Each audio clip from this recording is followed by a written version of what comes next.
اعوذ باللہ من الشیطان الرجیم، بسم اللہ الرحمن الرحیم۔ جی بچوں، آج ہم سورہ الانبیاء دوسرا رکوع سیکھنے کی کوشش کریں گے۔ اللہ تعالیٰ سے دعا ہے کہ ہمیں سیکھنے اور عمل کی توفیق عطا فرمائے۔ یہ لمبا رکوع ہے، کوشش کریں گے 2 حصوں میں کر لیں۔ اس رکوع میں، اس حصے میں پچھلے رکوع والی ہی بات، وہی خطبہ آگے بڑھ رہا ہے۔ اللہ پاک نے وہاں پہ ان لوگوں کو جو بات وہ مشرکین مکہ کرتے تھے، آپ صلی اللہ علیہ وسلم کے بارے میں پھیلاتے تھے، حج کے موقع پر آئے لوگوں میں بھی پھیلاتے تھے، اسی طرح فرشتوں کو اللہ کی بیٹیاں قرار دیتے تھے، تو وہ سارے معاملات جو ہے یہاں آگے بڑھ رہے ہیں۔ اسی طرح جو کھیل کود میں پڑے ہوئے، کہا گیا تھا کہ یہ کھیل کود میں توجہ کر رہے ہیں، دنیا کے تماشوں میں، دنیا داری میں پھنسے ہوئے ہیں، اور اللہ کا جو نیا تازہ پیغام آتا ہے، ہدایت آتی ہے، اس کی طرف توجہ نہیں کرتے۔ سب وہی موضوع یہاں آگے بڑھ رہا ہے۔ اعوذ باللہ من الشیطان الرجیم، بسم اللہ الرحمن الرحیم۔ وَكَمْ قَصَمْنَا مِنْ قَرْيَةٍ كَانَتْ ظَالِمَةً وَأَنشَأْنَا بَعْدَهَا قَوْمًا آخَرِينَ۔ وَكَمْ اور کتنی قَصَمْنَا ہلاک کی ہم نے، مِنْ قَرْيَةٍ بستیوں سے، کانت کہ تھیں، ظالمتاً ستمگار، ظالم، وَأَنشَأْنَا اور ہم نے پیدا کی، بعدها ان کے بعد، اس کے بعد، قوماً آخرین اور قومیں، بعد والی قومیں۔ یہاں پہ اللہ پاک سب کو واضح کر رہا ہے کہ جو پہلے گستاخ تھے، جو پہلے بہانہ بازی کرتے تھے، میرے انبیاء علیہ السلام کو جھٹلاتے تھے، ان کی باتوں پہ توجہ نہیں کرتے تھے، کتنی ہی قومیں ہم نے تباہ کر دیں۔ قرآن میں بھی گواہی ہے نا ان کی۔ تو اس وقت بھی لوگوں کو پتہ تھی پہلی پرانی قومیں، کیونکہ اسی علاقے میں بھی قومیں تھیں جن کو تباہ کیا، انہوں نے ان کے قصے سنے ہوئے تھے۔ قرآن ان کا حوالہ دے رہا ہے۔ تم کوئی نئے جھٹلانے والے نہیں ہو، کوئی نئے گستاخ نہیں ہو۔ پہلے بھی انبیاء علیہ السلام کے ساتھ جن لوگوں نے انکار والا رویہ رکھا، تو اللہ نے ان کو ہلاک کر دیا۔ کیا کیا ان کے ساتھ؟ فَلَمَّا أَحَسُّوا بَأْسَنَا إِذَا هُم مِّنْهَا يَرْكُضُونَ۔ فَلَمَّا پس جب، احسو دیکھا انہوں نے، باسنا عذاب ہمارا، اذا ہم منہا یرکضون تو وہ لگے اس سے بھاگنے۔ جب عذاب نظر آ گیا ان کو اللہ کا، تو پھر اللہ کا چھوڑ کے بھاگنے لگے۔ ان کو پتہ چل گیا اب اللہ کی پکڑ میں آ گئے ہیں، اللہ کا غضب نازل ہونے والا ہے۔ لا ترکضوا وارجعوا الی ما اترفتم فیہ ومساکنکم لعلکم تسألون۔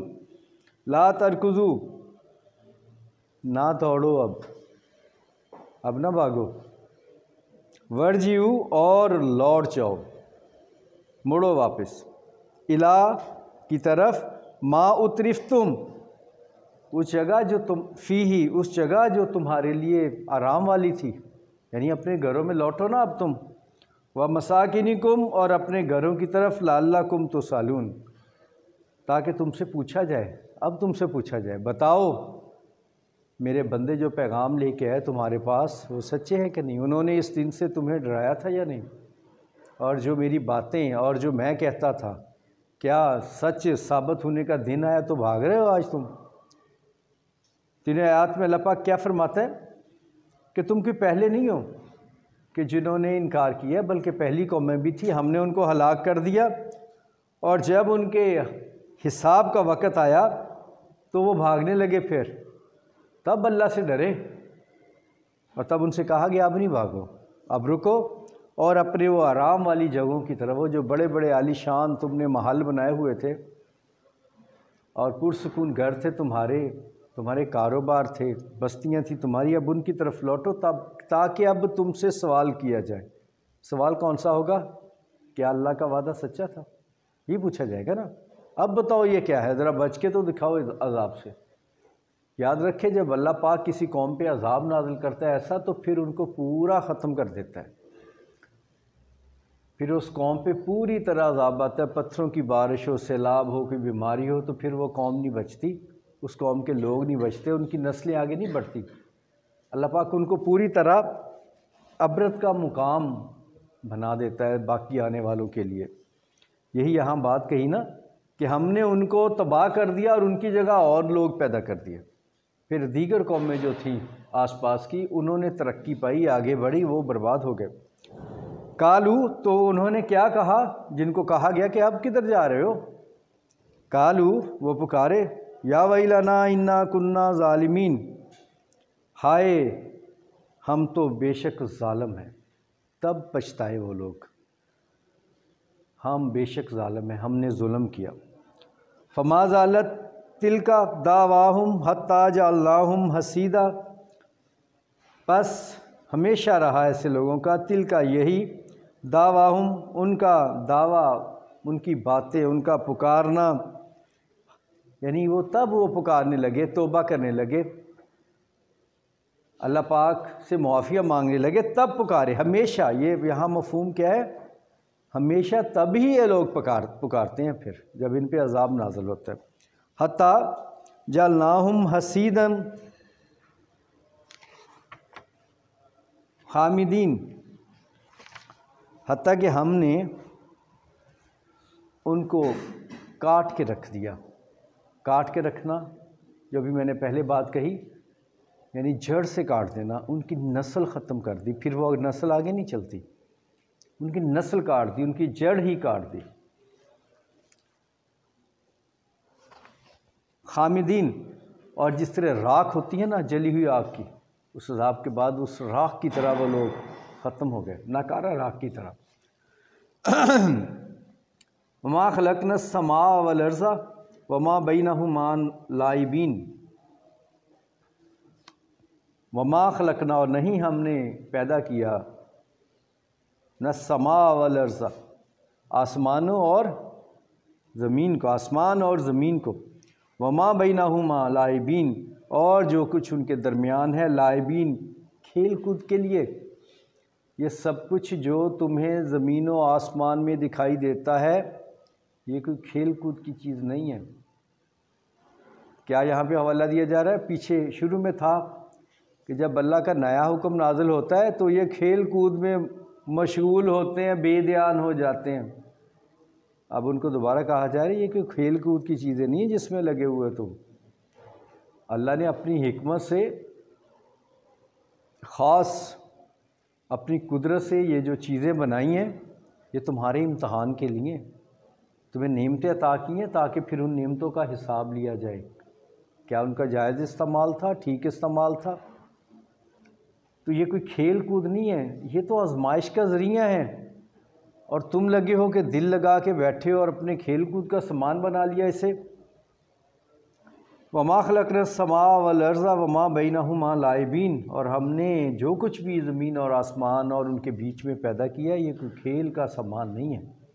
لو اردنا، اگر ہم ارادہ کرتے، ان نتخذ لہوا لاتخذناہ من لدنا، اور اگر ہم ارادہ کرتے خود کو ایسے ہی مصروف کھیل کود کا، ہم بھی ایسا ارادہ کریں، اللہ پاک فرماتا ہے تو اللہ اپنے لیے پیدا کر لیتا اولادیں اپنی، جیسے تم اپنے بال بچوں، بیوی، رشتہ داروں، احباب کے ساتھ ہر وقت شغل میلے فنکشن میں لگے ہو نا۔ اگر اللہ چاہتا تو اللہ اپنے لیے بھی کر لیتا، اگر اللہ نے اسی مقصد کے لیے سب بنایا ہوتا، تو اس مقصد کے لیے نہیں بنایا۔ تم اللہ پہ کہتے ہو کہ اللہ کی اولاد، اللہ کی بیٹیاں، اللہ کی رشتہ داریاں، ایسا کچھ نہیں۔ اگر مقصد ہوتا تو اللہ بنا لیتا۔ پچھلے رکوع میں ہم نے دیکھا تھا نا، سیکھا تھا کہ اللہ پاک نے کہا اگر اللہ چاہتا تو کسی کو بھی اپنا بیٹا، اپنی اولاد بنا لیتا، لیکن ایسا کچھ اللہ کا مقصد تھا ہی نہیں۔ اللہ نے قرآن پاک میں اللہ پاک فرماتا ہے تمہاری اولاد، تمہاری بیویاں، تمہارے کاروبار، یہ سب کچھ امتحان ہے تمہارے لیے، یہ سب کچھ تمہیں کہیں اللہ کے راستے سے بھٹکا نہ دیں۔ یہی بات یہاں پہ اللہ پاک کہتا ہے کہ یہ مقصد نہیں تھا، ورنہ اللہ بنا لیتا، اگر اللہ ارادہ کر لیتا تو بنا لیتا، کون اس کو روک سکتا تھا؟ ان کننا فاعلین تو ہم اپنے پاس سے ایسا کر لیتے اگر چاہیے ہوتا۔ یہاں تک ہم نے کیا دیکھا؟ دوبارہ دہرائیں تاکہ پورا مفہوم ذہن نشین ہو جائے۔ اور ہم نے بہت سی بستیوں کو جو ظالم تھی ہلاک کر مارا، اور ان کے بعد اور لوگ پیدا کر دیے۔ کن کو کہا جا رہا ہے؟ مشرکین کو کہا جا رہا ہے تم کوئی پہلے مشرک نہیں ہو، تم کوئی پہلے نہیں ہو جو کہتے تھے رسول ہو تو کوئی نشانیاں دکھاؤ، تم کوئی پہلے نہیں ہو جو کہتے ہو کہ ہم جیسے ہی تو ہے محمد صلی اللہ علیہ وسلم، تم پہلے نہیں ہو جو میرے نبی کو شاعر اور جادوگر پکارتے ہو۔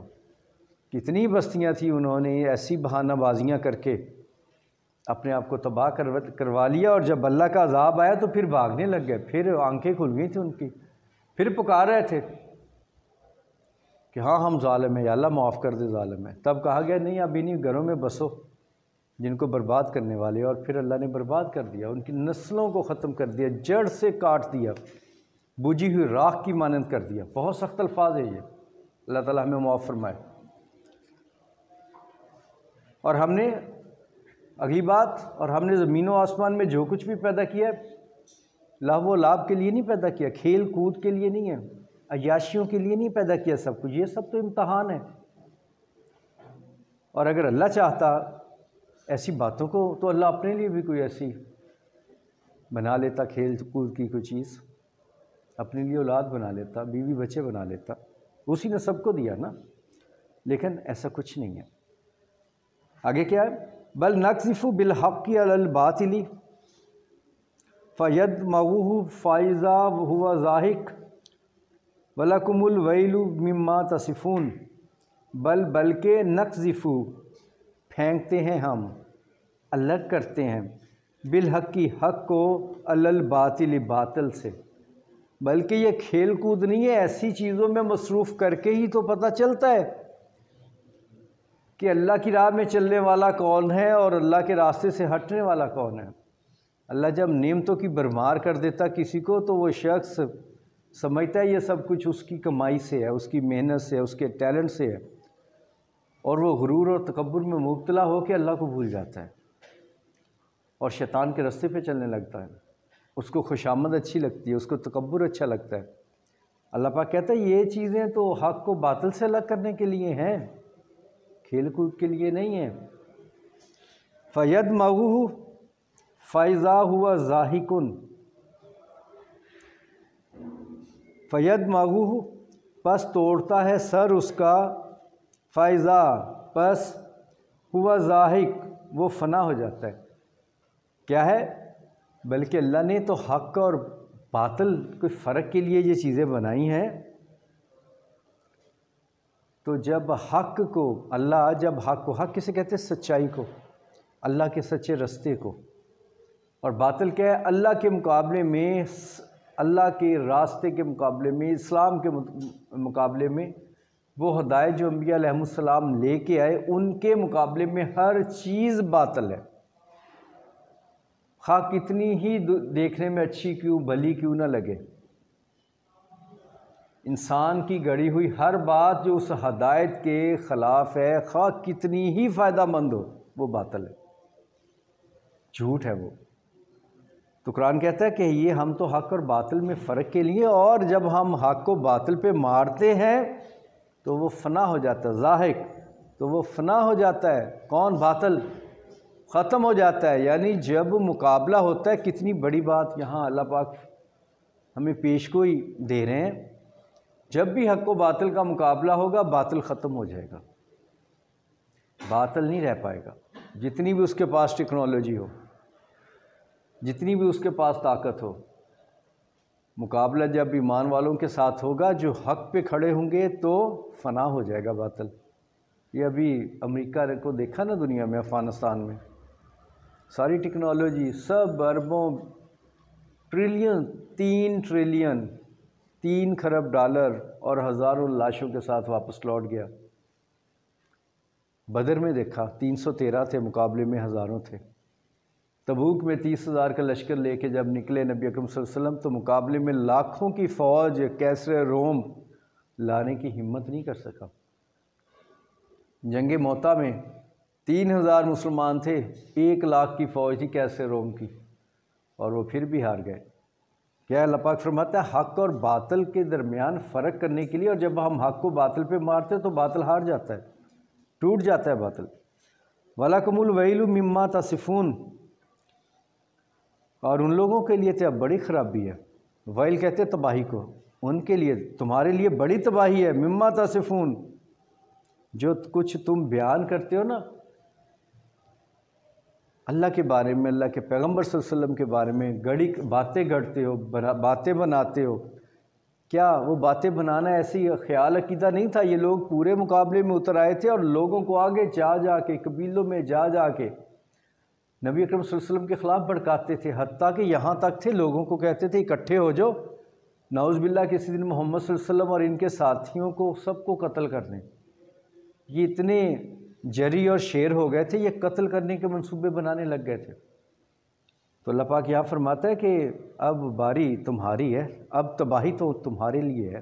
پچھلی ثبوت دے کے، مثالیں دے کے، اب ڈائریکٹ ان کے پہ بات آ رہی ہے۔ جو کچھ تم کر رہے ہو نا، بنا رہے ہو باتیں، وہ جو پیچھے پڑا تھا ہم نے، یہ خفیہ سرگوشیاں کرتے ہیں لوگوں کے ساتھ، یہ جو کچھ تم کرتے نا اب تمہاری باری ہے پھر۔ وَلَهُ مَنْ فِي السَّمَاوَاتِ وَالْأَرْضِ، اور جو کچھ زمین و آسمانوں اور زمین میں اللہ کے لیے ہے۔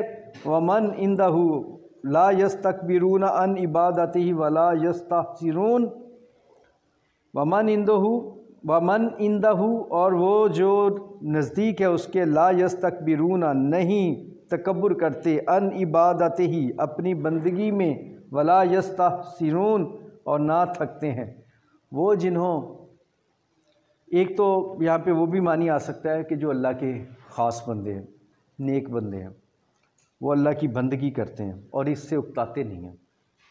لیکن چونکہ ان کی بات نہیں پچھلے رکوع میں بھی ہوئی تھی، فرشتوں کے حوالے سے بات ہو رہی تھی کہ فرشتے نبی بنا کے، انہوں کہتے ہیں نا فرشتہ نبی ہوتا، تو ان کی بات ہو رہی کہ وہ جس کام میں لگے ہوئے ہیں نا، کہ کوئی اللہ کی تسبیح بیان کر رہا ہے، کوئی سجدے میں ہے، کوئی رکوع میں ہے، جو اللہ نے حکم دیا وہ اس پہ چل رہے ہیں مسلسل، وہ تھکتے نہیں ہیں، وہ اکتاتے نہیں ہیں۔ جنہیں تم اللہ کی بیٹیاں کہتے ہو، وہ اللہ کے ہرکارے ہیں، وہ اللہ کے حکم کے پابند ہے، اور یہاں پہ اکتانا، نا اکتانے کا مفہوم کہ وہ اتنا بوجھ نہیں محسوس کرتے، وہ اس چیز سے کوئی محسوسات نہیں ہیں ان کا دل نہیں کرتا ہمارے بھی ان جیسے گھر ہوں، انسانوں جیسے ہمارے بھی بال بچے ہوں۔ ان کو حقیقت کا پتہ ہے، ان پہ باتیں نہ لگاؤ، وہ اکتاتے نہیں ہیں، وہ جس کام میں اللہ نے لگائے ہوئے ہیں لگے ہوئے ہیں۔ یسبحون اللیل والنہار لا یفترون، وہ پاکیزگی بیان کرتے ہیں رات اور دن، اور اس میں نہیں رکتے، نہیں تھکتے، نہیں تھمتے۔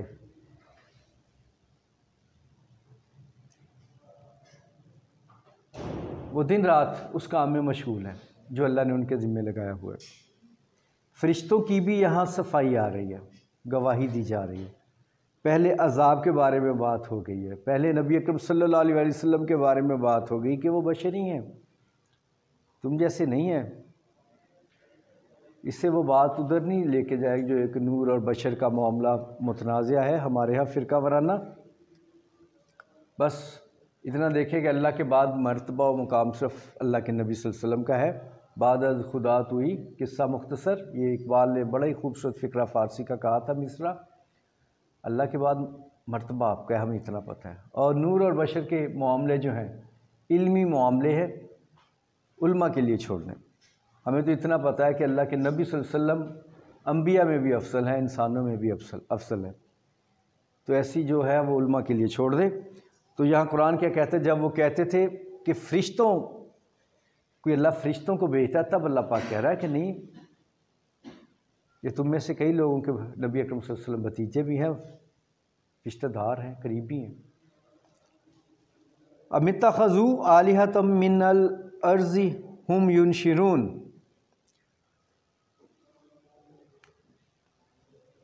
ام اتخذوا، اور جو انہوں نے مقرر کیے ہوئے ہیں اپنے لیے، خدا بنائے ہوئے ہیں، آلہتاً، اپنے لیے معبود بنائے ہوئے ہیں، من الارض، دنیا میں۔ اب وہ بات بھی پیچھے ایک ہوئی تھی نا، تو اس کی بھی یہاں پہ توڑ کیا جا رہا ہے۔ ہم ینشرون، یہ انہوں نے کہا تھا کہ ہم تو اس لیے قریب ہوتے ہیں ان لوگوں کے، یہ اللہ کے وہاں ہماری سفارش کریں گے۔ تو یہاں پہ کہا جا رہا ہے اچھا تو جو معبود یہاں گڑے ہوئے ہیں، کیا یہ قیامت کے دن اٹھا لیں گے تمہیں؟ یہ اللہ کے ہاں تمہاری سفارش کر دیں گے؟ یہ تمہارے بچاؤ کی کوئی سبیل، کوئی رستہ نکالیں گے؟ لو کان فیہما آلہۃ الا اللہ لفسدتا، بڑا ہی یہ طاقتور فکرہ ہے۔ دیکھیں آیت ہے، لو کانا، اگر ہوتے، فیہما، اس میں کس کی بات ہو رہی ہے؟ آسمان و زمین کی۔ اگر زمین اور آسمان میں ہوتے الہۃ، معبود، الا اللہ، اللہ کے سوا، لفسدتا، تو برباد ہو جاتا، فساد پڑ جاتا، بگڑ جاتا نظام سارا۔ اگر اللہ کے سوا، ان لوگوں نے یہاں بات کو سمجھے۔ اب ڈائریکٹ فرشتوں کے بعد بات آ گئی، جو تم نے خدا بنائے ہوئے ہیں، کیا وہ زندہ پیدا کرنے کا، زندہ کرنے کا اختیار رکھتے؟ ہاں اگر ایسا ہوتا، اللہ کے سوا بھی خدا ہوتا، تو پھر تو زمین میں فساد، تو پھر یہاں زمین و آسمان میں فساد پیدا ہو جاتا۔ کوئی کہتا، ایک کہتا مغرب سے نکالوں گا سورج کو، دوسرا کہتا مشرق سے نکالوں گا۔ کوئی ستاروں کی، سیاروں کی اپنی چال بناتا، کوئی اپنی بناتا۔ تو زندگی کوئی بار بار دیتا، کسی کوئی ایک بار زندگی دیتا، اپنے اپنے قیامت کے حساب ہوتے، یہ تو سارا ہی فساد ہوتا۔ تو اللہ پاک دلیل دے رہا، اگر ایسا ہے کہ میرے سوا بھی کوئی ہے تو جو زندہ کر سکتا ہے، پھر تو بگڑ جاتی ہر چیز۔ مفہوم یہ ہے۔ چلے اگلی آیت کے بعد، فسبحان اللہ رب العرش عما یصفون، تو پھر پاک ہے وہ رب ایسی ساری شرکیہ باتوں سے۔ رب عرش، وہ عرش والا رب، یہاں اللہ پاک اپنے آپ کو کہہ رہا ہے، وہ عرش والا رب جو ہے جس کے بارے میں تم یہ شرکیہ باتیں بیان کرتے ہو، وہ ان سب سے پاک ہے۔ مطلب یہاں پہ کیا آ رہا ہے؟ دونوں بڑا ہی لطیف جوڑ ہے اس پوری آیت میں۔ دوبارہ دیکھیں، لو کان فیہما آلہۃ الا اللہ لفسدتا، اگر ہوتے اس کے سوا بھی کوئی اور معبود تو فساد کھڑا ہو جاتا۔ فسبحان اللہ، پاک ہے اللہ، رب العرش، وہ عرش والا رب، اما یصفون، جو تم بیان کرتے ہو۔ مفہوم یہاں دیکھیں کہ فساد برپا ہو جاتا اگر اس کے علاوہ بھی کوئی رب ہوتا، تو نہیں ہوا نا برپا، سب ٹھیک چل رہا ہے نا، کہیں کوئی خرابی نہیں ہوئی۔ کھربوں سالوں سے سائنس کہہ رہی ہے کہ یہ کائنات چل رہی ہے، بنے ہوئے کھربوں سال ہو گئے ہیں، 3 کھرب سال کے قریب، تو اس کا کوئی نظام نہیں بگڑا۔ اللہ پاک یہی ثبوت دے رہا ہے کہ دیکھو پھر ایک ہی رب ہے نا، اور وہ پاک ہے، ان خرابیوں سے پاک ہے، اس شرک کی باتوں سے پاک ہے۔ اس پورے نظام قدرت میں ایسی کوئی خرابی نہیں ہے، وہ اس سب سے پاک ہے، رب العرش۔ یہاں پہ اللہ پاک اس کائنات، دیکھنا کہیں رب العالمین کہتا ہے اللہ پاک، کہیں خود کو غفور الرحیم کہتا ہے، رب العرش، کتنا خوبصورت یہاں پہ اللہ پاک نے اپنے آپ کے بارے میں نام دیا، رب العرش۔ جب زمین و آسمان کی بات ہو رہی ہے تو عرش کی بات کر دی، ایسی ہے نا، کہیں رب السماوات والارض کہتا ہے، تو پھر یہ بتا دیا کہ وہ عرش والا رب جو ہے، اسے یہ جو نیچے زمین و آسمان بنائے ہیں۔ کتنا لطیف انداز یہاں پہ، کتنا خوبصورت انداز رکھا اپنے آپ کو بیان کرنے کا۔ تم جو بیان کرتے ہو وہ غلط ہے، یہ کہا میں جو بیان کر رہا ہوں رب العرش، میں حق سچ ہوں اور کوئی اس میں خرابی نہیں ہے، سب کچھ پاک ہے، ہر نقص سے پاک۔ سبحان کا معنی پاک، پاک کا معنی نقص سے پاک، خامی سے پاک، عیب سے پاک۔ تو اللہ کا جو نظام ہے اس میں کوئی خامی نہیں ہے، اسی لیے تو چل رہا ہے۔ اگر ایک سے اس سے کے علاوہ بھی کوئی ہوتا تو سارا کچھ برباد ہو جاتا۔ جی بچوں، یہاں تک آج تقریباً آدھا رکوع ہو گیا، باقی انشاءاللہ ہم کل کریں گے۔ ایک بار پھر دہرائیں تھوڑا سا تاکہ ہمیں اچھی طرح یاد دہانی میں آسانی ہو۔ آیت سے آیت جڑی ہوئی ہے، کلام ہے یہ اللہ کا، ہم سمجھنے کی صرف کوشش کر سکتے ہیں، سمجھ نہیں سکتے۔ وما توفیقی الا باللہ، اور یہ اس کی مہربانی ہے، توفیق ہے کہ جتنا ہمیں فہم مل جائے۔ لیکن اگر ہمیں مل جاتا ہے، اللہ کرے، ہم دعا کرتے ہیں، تو نبی اکرم صلی اللہ علیہ وسلم نے فرمایا کہ اللہ پاک جس کی بھلائی چاہتا ہے نا تو اسے فہم دے دیتا ہے، حکمت دے دیتا ہے، اپنے دین کی، قرآن کی سمجھ دے دیتا ہے۔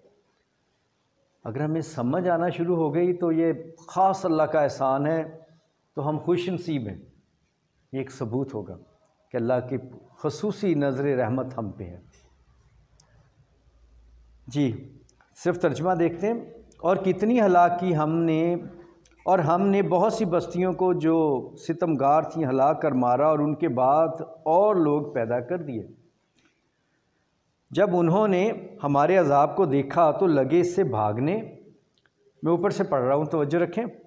مت بھاگو، اور جن نعمتوں میں تم عیش و آسائش کرتے تھے ان کی اور اپنے گھروں کی طرف لوٹ جاؤ، شاید تم سے اس بارے میں دریافت کیا جائے۔ شاید یعنی جب اللہ پاک کئی جگہ ایسا ہے لعلکم، شاید کہ تم، کہ اپنا ارادہ ظاہر کرتا ہے نا۔ کہنے لگے ہائے شامت، بے شک ہم ظالم تھے، تو وہ ہمیشہ اسی طرح پکارتے رہے یہاں تک کہ ہم نے ان کو کھیتی کی طرح کاٹ کر اور آگ کی طرح بجھا کر ڈھیر کر دیا۔ معافی نہیں دی۔ جب اللہ کا حکم آ جائے تو پھر معافی نہیں آتی، جب عذاب شروع ہو جائے پھر معافی نہیں ہے، پھر سب پہلے جو لوگوں کو اللہ نے بچانا ہے ان کو اللہ کر لیتا ہے۔ اس سے نوح علیہ السلام سے کہا گیا کہ آپ چھوڑ کے چلے جائیں، اور اس کے بعد عذاب آ گیا۔ اس سے لوط علیہ السلام کو جی چھوڑ کے یہاں سے ہٹ جائیں آپ، پوری پیچھے بربادی کر دی، تو پھر وہاں پہ معافی کوئی نہیں۔ اور نہیں پیدا کیا ہم نے آسمان اور زمین کو اور جو کچھ، اور ہم نے آسمان اور زمین کو اور جو مخلوقات ان دونوں کے درمیان ہے اس کو لہو و لعب کے لیے پیدا نہیں کیا۔ اگر ہم چاہتے کہ کھیل کی چیزیں بنائیں تو اگر ہم کو کرنا ہی ہوتا تو ہم اپنے پاس سے بنا لیتے، ہم نے کون سا کسی سے لینا تھی؟ نہیں، بلکہ ہم سچ کو جھوٹ پر کھینچ مارتے ہیں تو اس کا سر توڑ دیتا ہے، اور جھوٹ اسی وقت نابود ہو جاتا ہے، تباہ ہو جاتا ہے، نیست و نابود۔ اور جو باتیں تم بناتے ہو ان سے تمہاری ہی خرابی ہے۔ اور جو لوگ آسمانوں میں اور جو زمین میں ہے سب اسی کے ہیں، ملک ہے اس کے، ملکیت ہیں اس کے، اور جو فرشتے اس کے پاس ہیں وہ اس کی عبادت سے